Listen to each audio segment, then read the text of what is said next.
thing. To provide our invocation and four-way test is Vice President Ken Grossman, owner of Executive Image Custom Clothier and a Paul Harris Fellow. Please join me in prayer. As we bring healing to those in need of strength, may our spirits be filled with the light of you. May our hearts be soft as we bring hope to a broken world. May our hearts be softened by the light of you. As we bring understanding to those who are suffering, may our arms be opened by the light of you. As we bring awareness to hatred, may our anger be lessened by the light of you. As we bring calm for inner peace, may our breath be deepened by the light of you. And may you guide us to those who seek our gifts, leading them gently and lovingly to the light of you. Amen. Thank you, Ken. And now to lead us in the pledge and four-way test is Erica Fields, President, owner of Brooks Grain LLC and a Paul Harris Fellow. +6. Thank you, Jean. I guess first the Pledge of Allegiance. I pledge allegiance to the flag of the United States of America and to the republic for which it stands, one nation, under God, with liberty and justice for all. And now the four-way test. First of all, I want to show you a coin that I received when I was a member of the Minneapolis University Rotary Club. I gave one to Jean as well, and it's got the four-way test on the back. So you can put it in your purse, your pocket, or whatever, and always remember. First of all, is it the truth? Is it fair to all concerned? Will it build goodwill and better friendships? Will it be beneficial to all concerned? Thank you, Erica. Rotarians, you may be seated. It is always our pleasure to welcome guests. So Rotarians, please take this time to approach the mic, introduce yourself first, then your guest, and guests, please stand and be recognized when your name is called. Hi, President Jean, Ashley Brown with the Foundation for a Healthy Kentucky. My guest today is Paul Hogan. He is a current student in the U of L MBA program. He is interested in applying for our Rotary Leadership Fellows program. And we are so excited. We got great response to the application process. So he's here checking us out. Yeah. Turns in his application. Welcome. Hello, President Jean. I have two guests today, co-lead clients with Antal Project and Don Yankee Love with Aspects. Oh, Don Yankee Love, hello. Good morning, Madam President. Brett Corbin from the Corbin Financial Group of Raymond James. My guest today is Sarah Stalker. She's running for the 34th District in Frankfurt, the House seat there, and that area is kind of the Highland, St. Matthews area. So she's a great friend. She's going to be great for the job. So the voting is May 17th. So put that on your calendar. Thank you, welcome. My guest today is Tim Nicolazzi. Tim is an MBA student at the University of Louisville, but more importantly for today, because we're going to hear from you very briefly later, he is a returned Peace Corps volunteer from Ukraine. Yeah, welcome. President Jean, I'm Taylor Davis from Lifetime Wealth Strategies. My guest is Allison Samblene. She's the Vice President of Development at Cozer Cherries. Welcome. Hello, President Jean. Dylan Taylor, Executive Director of the club, and I would like to welcome two guests that I believe saw my invite on social media. Kim Jones, Kim Jones, President or founder of Lock and Key Home Organization, and Nikki Carver, Vice President of Chase Bank.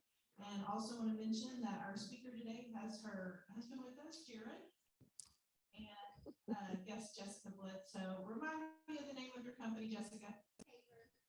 Paver. She created a really fascinating app called Paver that you should check out, PAVR. So welcome. Thank you, welcome. Bridgehaven and our CEO. Wonderful, welcome.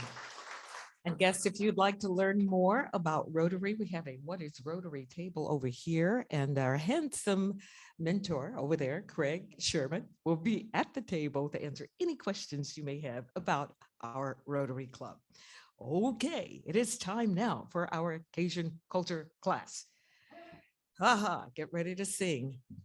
One of the earliest songs to bring a Cajun influence to the mainstream was Jambalaya on the Bayou, right?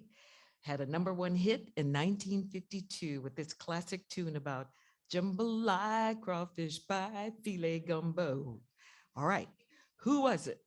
Les Paul, Mary Ford, Tennessee Ernie Ford, Hank Williams Sr., or Scatman Crothers?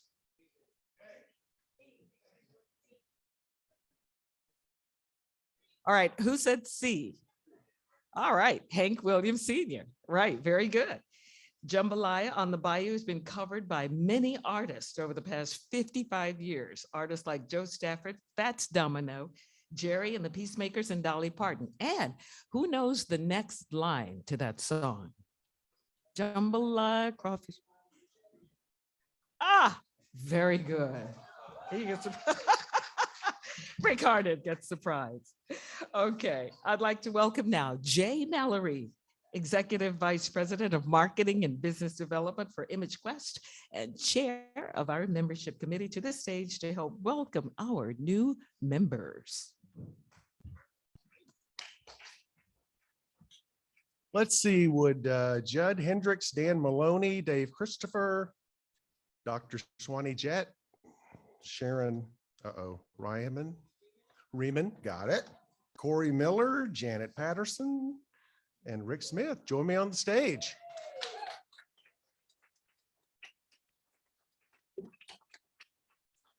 Starting to become a habit, you know.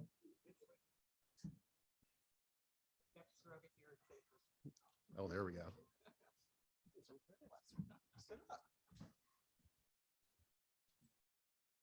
So everybody kick back. We got some, gonna do some introductions here. So Judd Hendricks, where's Judd? Everybody say hi to Judd. Judd's the executive director for Interfaith Path to Peace, co-founder of The Big Table, a coach and consultant with New Possibilities Associates, and an adjunct professor at Bellarmine University and JCTC. Judd has worked in the areas of personal and social transformation for 30 years. He has a Master of Divinity degree from Louisville Presbyterian Seminary, a Bachelor's of Psychology from Stanford University, and is currently finishing his PhD in Education and Social Change at Bellarmine University. Join me in welcoming Judd to our club. So is Dan here? Dan's not here. Well, I'll tell you what. We're going to hold off on Dan until he gets here. How's that? Dan's the new director of the Louisville Zoo. And if you watch the news, only one monkey has escaped under his tutelage. I was all ready for that. Why isn't he here? We'll save that one for, I'll do that next time. Dave Christopher. Hey, Dave. So Dave is the executive director of AMPed, which he founded and has served since 2014. Dave has founded Technique Solutions and Level 7 Recording Studios, a graduate of the University of Louisville. Dave has received 2 nonprofit leadership certificates from Harvard University's Kennedy School of Politics and another from Spalding University. In April 2020, Dave founded the Russell Technology Business Incubator, the first and only business incubator focused on supporting Black and Latino businesses in Louisville's West End.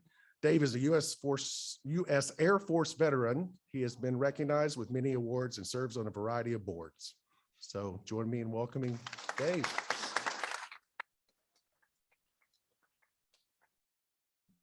There he is. Yeah. He snuck in on us.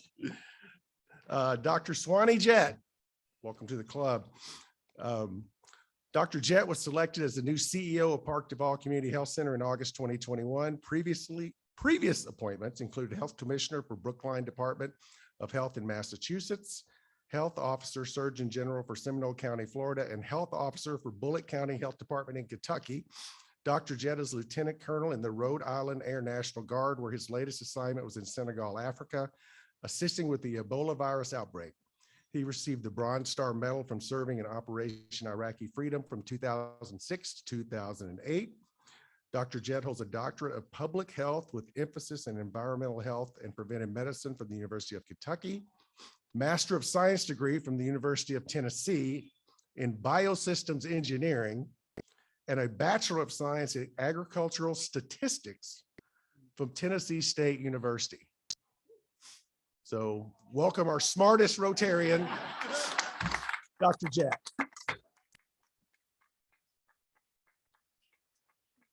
Sharon Ryman. Hey, Sharon. Hey. So Sharon is the branch manager and assistant vice president at Old National Bank located at 333 East Main Street, downtown Louisville. Sharon has been in banking for 35 years and moved here from Sarasota, Florida 3 years ago to be closer to her elderly parents. Sharon is active in Rotary, Junior Achievement, and won the Starfish Splinger Award in 2019 for her volunteer work and financial literacy. Sharon is on the board of directors of Kentucky Arthritis Association and a mentor for SCORE. Her greatest accomplishments in her career beyond helping clients achieve their financial goals is helping youth in the community. So join me in welcoming Sharon. And Corey Miller, there's Corey. So Corey has served as the executive director of the Cabbage Patch Settlement House since 2020. Previous to that position, he was vice president development and communications at the Boys and Girls Club of Kentuckiana.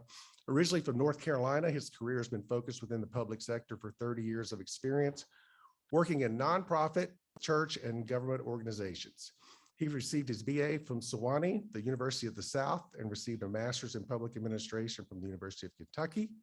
He's an ordained United Methodist minister, receiving his master's in divinity from Duke University. So North Carolina and Duke. And a doctor of ministry from Drew University. Here in Louisville, he serves as the team chaplain at the Louisville City FC Soccer Club. He is married, has an adult son who's an officer in the U.S. Navy. He has been a two-time Rotary Club member in North Carolina. So join me in welcoming Corey to our club. And I know Janet's here. Come on up, Janet. So Janet Patterson, Director of Development at Bridgehaven Mental Health Services. She's worked at Bridgehaven for over 5 years. She's also on the board of directors for the Independent Seekers Project, an advocacy and education group formed by and for people with disabilities. Janet began her career as a preschool teacher and then worked as a care provider for terminally ill and foster children. After this, she began working at Mattingly Center, a day training program for people with physical, intellectual, and development disabilities. It was here that she discovered her interest in the field of development and marketing, first as a volunteer, but her role grew to include event planning, fundraising, marketing, and volunteer coordination, which ultimately led her to Bridgehaven. Join me in welcoming Janet. And Rick's here. There he is.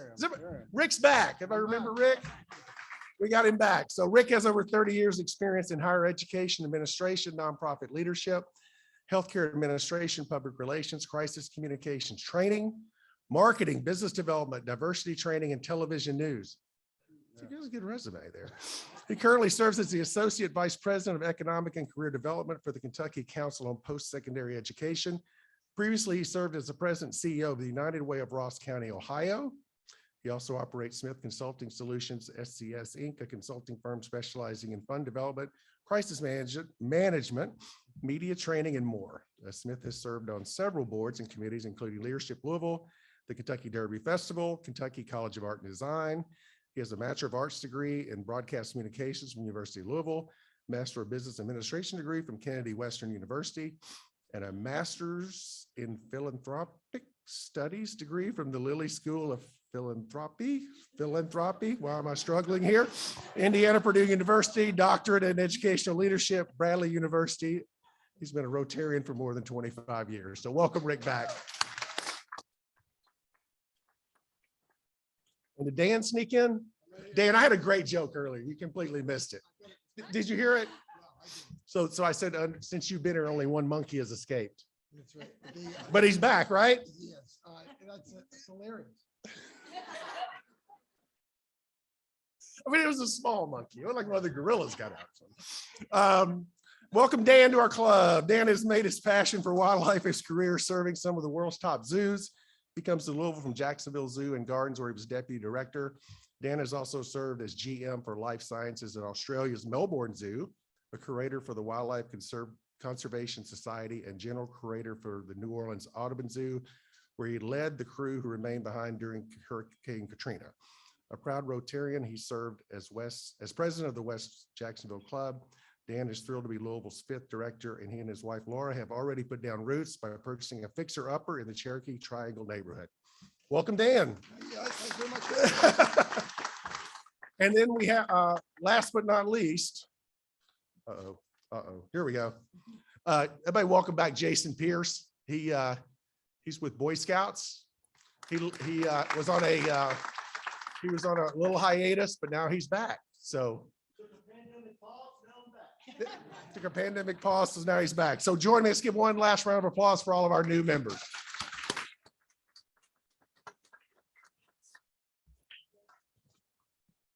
Thank you, Jay. This is awesome. Okay, so guest C, you can be up here too. Kevin, do we want a photograph of all the new members? Here you go.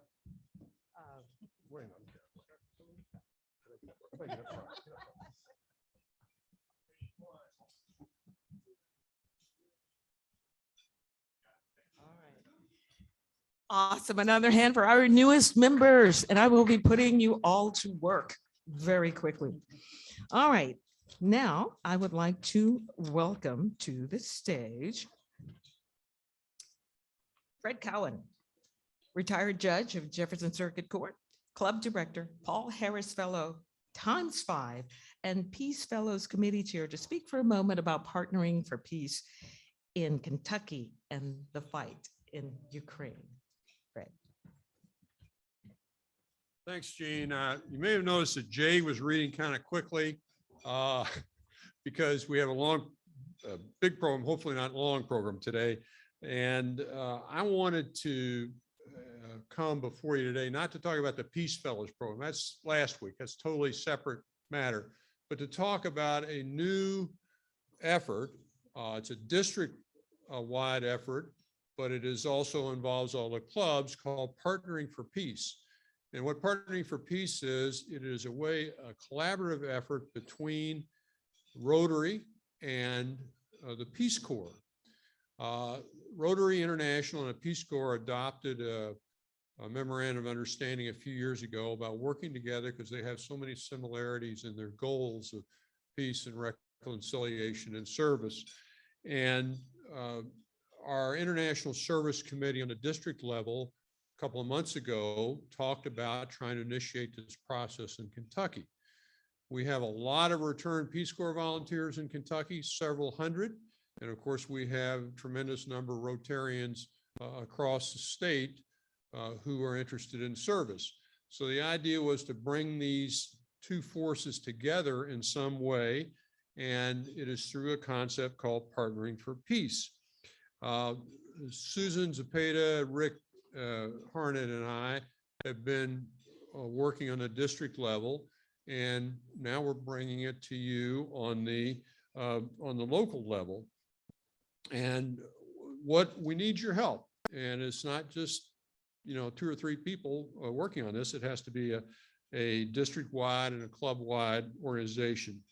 So here are the few of the ways that we can work together, and there are many more, and we'll follow up with this.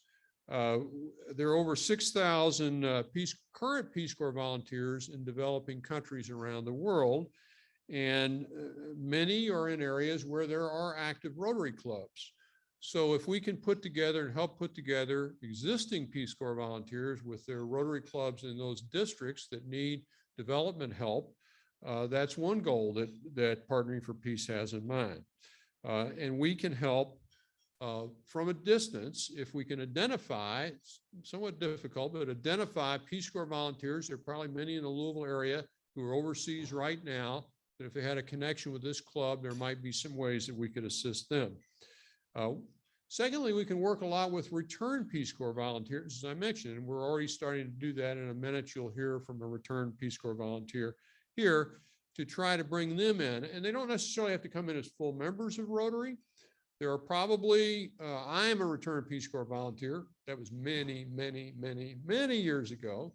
but I'm a returned Peace Corps volunteers, and there may be others in the club that I'm not aware of, or there are people in Louisville who are RPCVs who might be good Rotary members, and we can try to bring these folks in.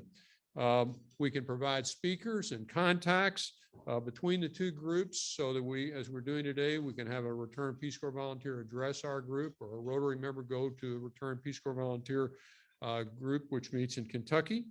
And we can help, and this mentioned, and we've done this already, to publicize the Rotary Peace Fellows program. We've done that in cooperation with the local Returned Peace Corps Volunteer Association, who sent out notice to their members all over the state about the existence of this program. And of course, as individuals and as a Rotary Club, we can encourage people to apply for the Peace Corps. Young people, it doesn't have to be young people. You know, it used to be when I was involved, it was assumed, and when John F. Kennedy started the whole program, it was assumed they're all going to be young Americans who would be going overseas. Now, people, believe it or not, of our age, and I say that to everybody, can actually become a Peace Corps volunteer and work overseas. And finally, we can do things like support international relief efforts such as Ukraine. And here, these are just some of the ideas that are up on the screen. Now, in a moment, you're going to hear from a returned Peace Corps volunteer who was in the Ukraine recently, and about some of his efforts and some of his experiences, and you'll hear very briefly from him. And there are approximately, I think I read the other day, 300 Rotary clubs in the Ukraine, believe it or not, who can use our assistance at this critical time. I would draw your attention to, I don't know, Delene, if you can, well, there's nothing up on it, but on the Rotary, and we'll send you information on this, on the Rotary International site, it turns out the Rotary has already, and I didn't know this, has already been doing a lot of work in the Ukraine. We've already raised close to $6 million, I think, that is going to be put in a pool where Rotary clubs from the Ukraine and surrounding areas can apply for grants through that fund, through the Disaster Relief Fund, of up to $50,000 to help with development efforts. They're soliciting donations, of course, and you can do that through the Rotary International website if you are so interested. So I would also ask if you're interested in helping with Partnering for Peace, that you join Rick and Susan and me at this table after dinner, and we'll get you after lunch. We'll take your name down, and then we'll talk about ways that we can get more active. Okay, so what I would like to do now is very briefly introduce my guest today, Tim Nicolazzi. As I mentioned, he's a returned Peace Corps volunteer from the Ukraine. He has on his Ukrainian shirt today. He doesn't normally dress like that. He wanted to make sure you knew that. Tim, he was in development work there in the Ukraine from 2017 to 2019. He has an interesting background. He started out as in the military police, believe it or not. He went to California Polytechnic University, and he was commissioned in the United States Army as a logistics officer. He served in Germany, Iraq, and Kuwait. And he's now in business school at U of L getting his MBA, and we've already put him in touch with the Leadership Fellows program there. He's very interested in Rotary and participating and in this Partnering for Peace in particular. And possibly joining down the road. He's going to give you a very short presentation on his time in Ukraine and what he's doing now to assist some of the acquaintances he had there. Tim, welcome.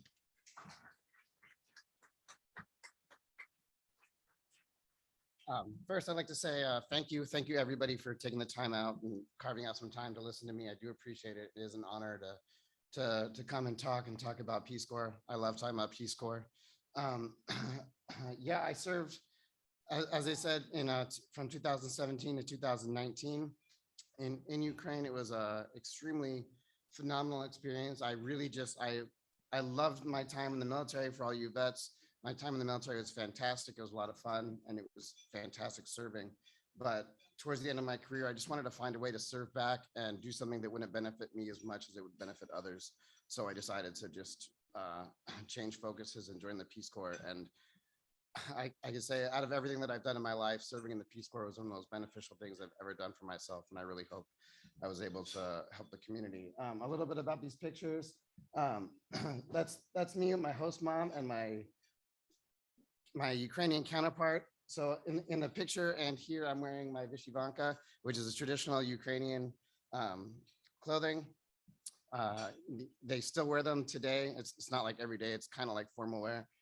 That's my host mom and my host dad and some of my fellow volunteers in the village. We're actually, I think, celebrating my birthday.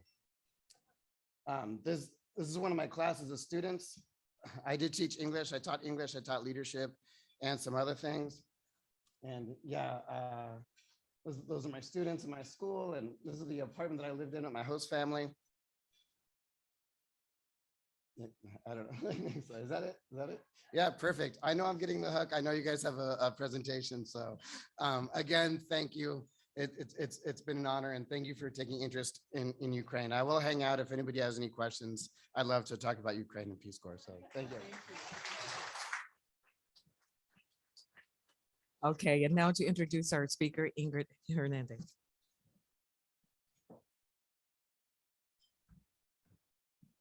Thanks, President Jean. I am so proud and honored to introduce a dear friend and admirable entrepreneur, Jesika Young. Named Enterprising Woman to Watch by Business First, Jesika made a move to watch when she retired from her commercial banking officer role after being named Best in Finance to acquire a 43-year-old manufacturing company in 2018. Jesika is now the president, CEO, and co-owner of 3 manufacturing companies, Cimtech Inc. and subsidiaries Axis Machine and Tool and Action Material Handling. But most importantly, Jesika is a team member first because she strongly believes in putting the team above all. The team has doubled their square footage with another location in Louisville and now plans a huge expansion at their corporate headquarters. Cimtech was named Top 10 Precision Manufacturer of 2020 and one of the best places to work. Jesika was named Most Influential Woman in Manufacturing in 2020 and is being honored as Manufacturing Female Leader of the Year by CEO Today magazine.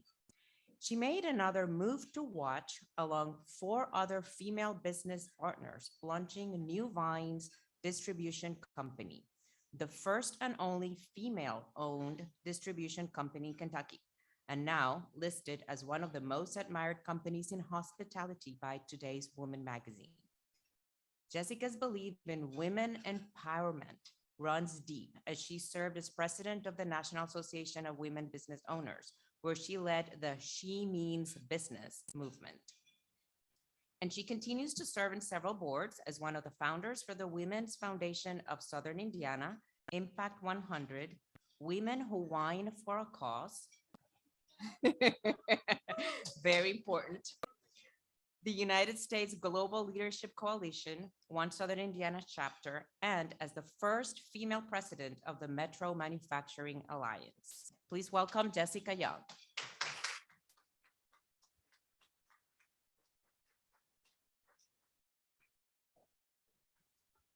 Wow, it is an honor to be here today, and it's an honor to have one of my mentors introduce me. And so thank you all for having me here today. Today, I look forward to sharing with you several lessons that I have learned along my career path. As you heard, my career and life journey is one that's been quite peculiar and has taken on many forms, as some of my former colleagues and associates may know. But in every twist and turn I've taken, I have garnered some very important lessons in all of them. In fact, lessons that I would consider some of my life mottos. You see, as a young girl, I knew I wanted to be different and wanted to stand out and wanted a career path that wasn't ordinary. But like most 18-year-olds, I had no clue what that was. So it all started when I turned 18 and I legally changed the spelling of my first name. So yes, my parents weren't the crazy ones that had a unique spelling of my name. It was me. The typical traditional Jesika was my original name. This is always a fun conversation starter for me. Jes, one S, I-K-A. It's unique, right? Well, the reason I chose to change my first name was because my maiden name was Kuzwoka. Lots of Ks, right? I thought all of the Ks would look fantastic together and make for a really cool signature, right? Like 18-year-old thinking, huh? The thought of legally changing my last name literally never crossed my mind because I wasn't going to get married. I was not going to have children, and I was going to be famous with all those K's in my name. So my parents said, I will personally drive you to change your name if you figure out the process and earn enough money to pay for it. So that I did. In between playing club volleyball and being part of the dance team at Presentation Academy, I worked several jobs, including McDonald's drive-thru, to earn enough money to make it happen. I remember the great satisfaction I had when I got to waltz into Presentation Academy's principal's office and tell them just before graduation they needed to change the name on my upcoming diploma.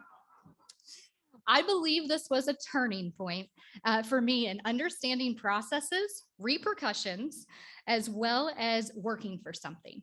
Not to mention the underlying lessons that I learned from my parents, which was that I literally could do or be anything or change anything I wanted to. Next up, I was off to Hanover College. I continued my athletic career and was also a huge sports fan. And this will come into play later. Looking back, I didn't know at the time, but my sociology, economics, and international business courses would certainly prove to me that being a female was going to present several barriers, no matter what industry or workplace I was going to join. Unlike my initial thoughts of sunshine and roses, and I could do whatever I wanted. My senior capstone, in fact, was about the inequality of women after the Franco era in Spain, if that gives you any idea of my women empowerment. Well, before getting into all of my women's empowerment and the thought of wanting to be the next Erin Andrews of sports broadcasting, I met a boy. Freshman year, May term, Derby day, I, along with my teammates, were out rooting on the baseball team for their last home game of the season. Sitting in right field, a three-time conference record-holding all-star with really white teeth was introduced to me. Yes, he had already graduated, was back for an alumni day. Let's just say he was my college sweetheart, but I wasn't his.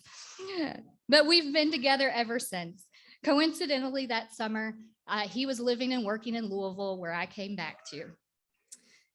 And for the record, and he is going to kill me after this because he didn't know I was going to say that, he does still hold the 3 conference records, even though he's old. So that's really cool. The lesson I learned here was never just assume happiness alone. I didn't know I needed a partner like him, or even what it meant to be on a team of 2, a true partnership. He has been with me through some of the darkest times and the brightest. Ironically, too, he does spell his name weird, J-E-R-O-D, but that was his parents' fault. Well, after meeting my partner, I was convinced that I still wanted to go into sports broadcasting. And so Jared supported me in all my crazy adventures, recruiting for the baseball team, working with the coach and along the sidelines of the head football coach at Hanover, and one of the coolest internships, working for an NBC affiliate in Cincinnati and getting to meet all of the Reds and Bengals players. I quickly learned, however, that TV wasn't necessarily the life for me. One, the hours were horrible, was working 50 hours unpaid. No offense, Ken. The hours were horrible. And that if I really wanted to be the next big sports anchor, I was going to have to move around a lot not to get to start in a big city like Cincinnati. So I abandoned those dreams only to enroll in Xavier's Master of Sports Administration program, because obviously the next stop was either as a sports agent or a sports marketer. Well, that was a bust also, because I needed to do something to earn money and contribute to the household. We got married in 2008 and called Cincinnati our home. This is where I became an accidental banker.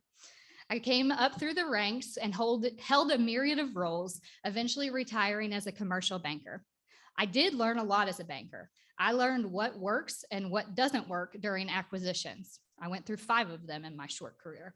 I met a lot of great business owners and people and worked with some of the best mentors. I also got knocked down a few notches a couple of times. If you ask me what some of my best advice that I've ever received was, it was sit down, shut up. You don't know as much as you think you know. When the time is right to move on or move up, you will know. But until then, be the hardest worker in the room. We moved back to Louisville in 2012 after welcoming our first daughter, Claire Marie. So you can see so much for getting married and not having kids. I took a 6-month maternity leave and then was back at it in banking. It was a tough move for me personally. As I was gaining family and friends back in the Louisville area, I was also having to restart my career. I learned quickly the importance of building your own brand and becoming part of a community. At first, I signed up for any and everything, every networking event, every social group, longing for a team and a sense of belonging. I found that in the National Association of Women Business Owners. While at this point I wasn't an owner myself, I believed deeply in their mission and vision, which was to be connected to like-minded people that would share resources, information, and best practices to develop you personally, professionally, and politically. It was an inclusive group that I wanted to be a part of, so I did. I joined the programming committee, the political committee, and chaired the Epic Awards of 2015. That was the one with the epic snowstorm that shut the city down, as an FYI, on Epic Day. The crazy thing is, I didn't even realize until I joined Nabo that a woman couldn't even get a business loan until the passing of HR 5050, the 1988 Women's Business Act. Nabo was the driving force behind that legislation. So here I was, a business banker, working with loans, and literally within my lifetime, I wouldn't have been able to obtain a loan without a male cosigner. It's crazy. We welcomed our second daughter, Cameron Pearl, in December of 2015, 5.5 weeks early, likely because I would not give up wearing high heels, and I certainly wasn't going to miss Peyton Manning's return back to Indianapolis for that game. Little Claire and Cammie P would now become known as our little ladies and our little assistants, going to every networking event and working the events with me, because I'm determined to tell them that they can be anything they want and it actually be true without those crazy barriers. I was honored to serve as president of Nabo for a 2-year term, 2017 through 2018. Before accepting this honor, I was supported and encouraged yet again by my life partner and husband. Another lesson, find a partner who believes in you, even when you don't believe in yourself. He told me now is the time, if not now, when, and that he had everything else under control. Keep in mind, we had a newborn at home. He knew that we were destined for something bigger than ourselves and that this would be the means to get there. We just, at the time, didn't know what yet. So here we are with 2 beautiful daughters living back in the greater Louisville area. And again, we wanted to be something part of something bigger than ourselves and something that was ours. We explored tons of options, consulting, franchises, business acquisitions, startups. And we had several chats, including one I remember very well with Maggie Harlow. You will be an entrepreneur. What the hell is stopping you? Just go do it. My lesson here is surround yourself with like-minded people that encourage you and empower you, because it can be crazy and scary, but do it anyway. So we did. We had the opportunity to go through the process of private placement of a then 43-year-old manufacturing company located in Southern Indiana. It was very different being on that side of an acquisition versus as a commercial banker, but I honestly think that my 10-year background in banking had certainly helped to make that transition more smooth. I have learned countless lessons and literally failed daily, but the leading one is that a team mentality is applicable in every industry and every profession. We have built a team on the principles of the legendary football coach, Bo Schembechler. No one person is above or below the team. No one person is more important than the team. And if we take into consideration what impact will it have on the team, we'll be all the better for it. We believe that has led to our tremendous growth and national recognition. We employed that same mentality when adding Access Machine and Tool and Action Material Handling, 2 additional manufacturing companies, each 30 years in their own right. By adding the team mentality with what we call the mandatory 3 C's. And if you ask our girls, they'd say the 3 C's are Claire, Cameron, and Cimtech, but that is just ironic. The 3 C's of collaboration, communication, and doing those things consistently. Collaboration is key. To be engaged, you must feel valued and included. Every team member brings a set of strengths. Focus on the strengths.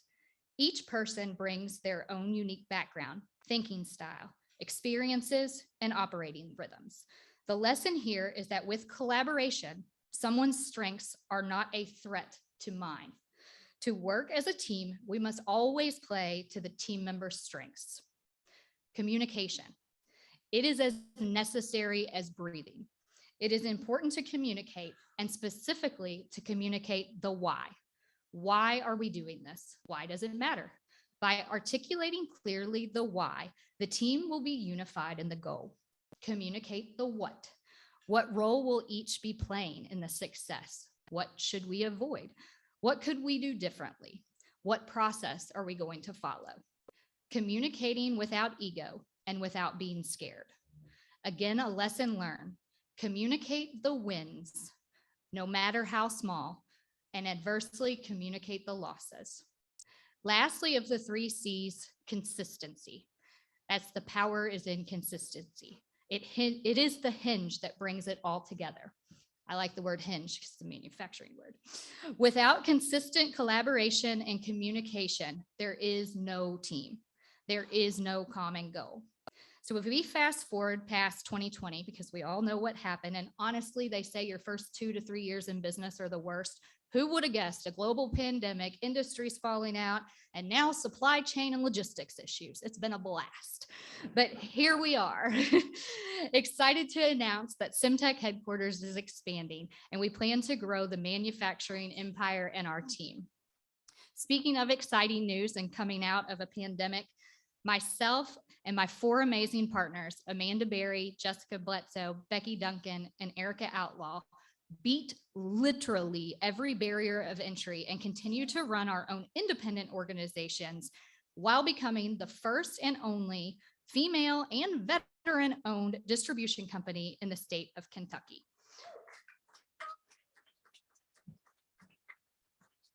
We look forward to bringing an elevated wine experience and showcasing small farm wineries from across the US to the Bluegrass. Plus, liquor is one of the only recession-proof industries, and we all like to drink.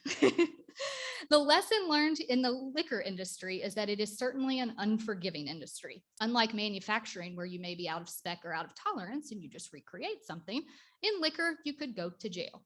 So you surround yourself with a great team that keep you compliant and out of jail. I know my path has seemed quite odd, from sports anchor to banker to manufacturer to liquor, but in all of these lessons, they reach further than any career path or industry. Find a partner or partners that support you, encourage you, empower you to be your best self. Create a team that transcends any individual. Collaboration, communication are non-negotiables, and doing it consistently is imperative. Always, no matter what, lead with positivity, even in the darkest of days. The roller coasters of emotions remain positive, and don't lose sight of your why. It will only make you stronger. Failure happens daily. Lessons are learned daily. It never ends. It only continues, which is true for me and for you. Thank you so much for having me here today.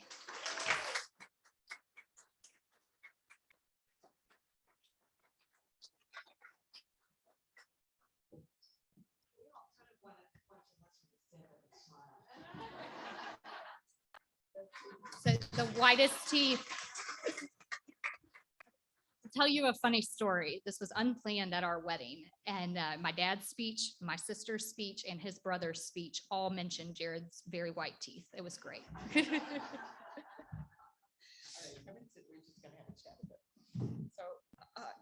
okay, tell us the process of changing your name.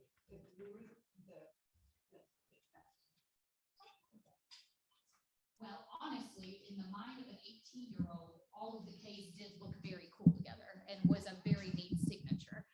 But then understanding the process of actually that I had the ability and could do that was really neat to me. So it was $181.50, I remember, to make sure that all of the paperwork was filed correctly and that it was, all kept in line. I will tell you though, you fast forward, because again, I wasn't going to get married and I wasn't going to change my name again. I lost a lot of my certified paperwork and had to go back because changing it from traditional Jessica to Jessica the unique way, and then Kuzwoka to Young. That was a marriage like, aha, like, oh crap, I forgot that I needed to do that again. Pivoting though from your dream of being a broadcaster to become a business owner, but you found a way to kind of combine those two missions or dreams.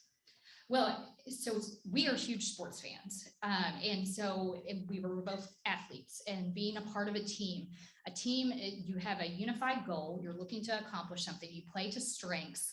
And I think that radiates throughout any industry that you would be in. So yes, sports broadcasting for me was exciting because I love sports. And so getting to understand and be able to report on it.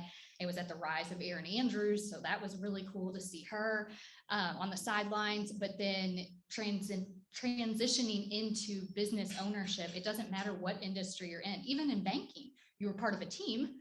You had your analysts, you had your sales team, and you were trying to accomplish a common goal. Talk about Cimtech and the distribution business. What is it that you distribute? Who are your clients? What's your area? Yeah, so Cimtech, actually, this is neat. Cimtech stands for Computer Integrated Manufacturing Technology. That is a super fancy way of saying we are a manufacturer to manufacturers. We are going to have 3 deliverables if you think of us like that. Precision machining and fabrication from a production standpoint, production support, so supporting of a Ford or a GE in their production of items, and then our engineering arm that can help with design, concept, prototyping, or even another manufacturer saying, I've got this part, but I don't have prints on it. Can you break it and redesign it for me? So explain give us an example, like who would be a client? That's a loaded question. So our joke, and I always get in trouble with our HR for saying this, there's nothing that we can't make but a baby, and nothing we can't fix but a broken heart. And so literally any manufacturer could be our customer. And we have customers across the United States. As I mentioned, Ford and GE are some of our local customers that we do assist on the production support. As far as our parts go, if you were to ever go in to get a Coke or a fountain drink out of one of those machines and you push the lever to get the Pepsi or the Coke, those are our parts, the lever themselves, as well as the agitator that's inside of that machine. And how many employees do you have? 0. We have 0 employees. We have 43 team members. Of course. Ashley. Thanks, President Jean. Jessica, you've got several recovering journalists in the audience here. You just figured it out before the rest of us did. I'm just curious, so many businesses are struggling with hiring, with recruiting, with retaining workers, and how that's going for you all. Great question. And we have been very blessed. Our average team member is 20 years within our facility. So we are blessed on that side of it. But in way of recruitment, I encourage employers to think differently. So that is working with the youth to encourage, because manufacturing has the misconception that it's old, dark, dirty, dingy, and it doesn't provide a good career. That is entirely false. And so getting to the students, getting to their parents early to get them into the trades program. So we've linked arms very closely with the academies, with Prosser, Ivy Tech, the Department of Corrections out of Madison, the Women's Penitentiary. They've got a reentry program. So it's that thinking outside the box to build the pipeline. Jessica, I got the impression from what you said regarding the wine distribution that there may be this similar thing happening with wine producers that's happened in the bourbon industry in the last decade or so, and that there are a lot of really small boutique producers. Is that correct, number one? And then how do you determine sort of that, how broad is that scope? First of all, are you looking mostly at regional wines? Are you looking at the US? Are you looking even internationally for those kinds of wines? Where are you distributing them locally? Yes. So to your point, yes, we are seeing that. And that is, in fact, our entire business model is to represent small farm wineries, to showcase not only women proprietors and inventors, but the farmers, because that is a craft. And so right now in our portfolio, we have wineries that are located out of Lanesville, Indiana, which is our own brand, which is a whole different side of things, but as well as Napa and Sonoma, California, currently represented. We do have long visions and aspirations to import in. One of our partners is a sommelier, so she's got those connections to the small farm wineries. As far as distribution goes, we wanted to bring that experience to the bluegrass. And so we are looking to partner truly with anybody, whether that is on premise or off premise, whether that is an event venue, whether that is custom labeling with some of our great wines and farmers from across the US. Hi, Jessica. Very impressive. Congratulations. Could you share with us a little more about the process of obtaining your startup capital? Do specifically which industry? Your choice, I guess. But no, I think it's, I'm really curious because I think a lot of people have aspirations to do something like you're doing. But Oh, how about the wine? don't know how to do it.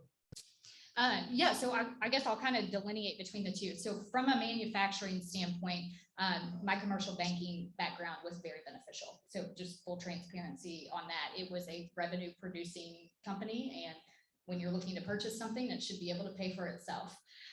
In way of the distribution and the winery side, we are bootstrapping it. So our injection is us partners, and we're working our butts off to to make that happen. Thank you so much. Yes, This has thank been so you. interesting. Please come back and consider being a Rotarian. Yes, ma'am. Right, thank you.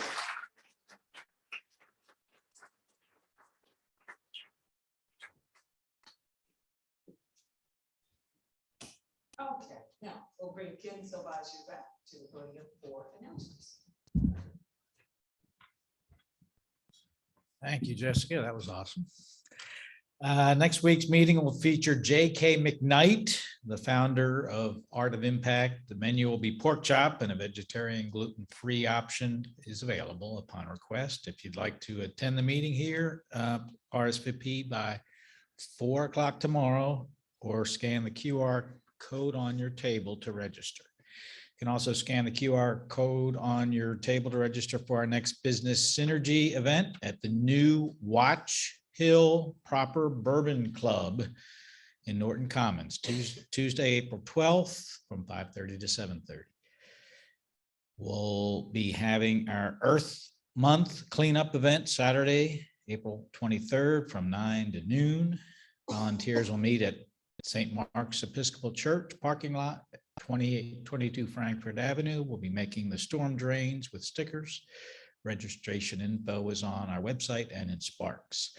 And please review the weekly Sparks email for more details about these events, important announcements, and this week's birthday celebrations.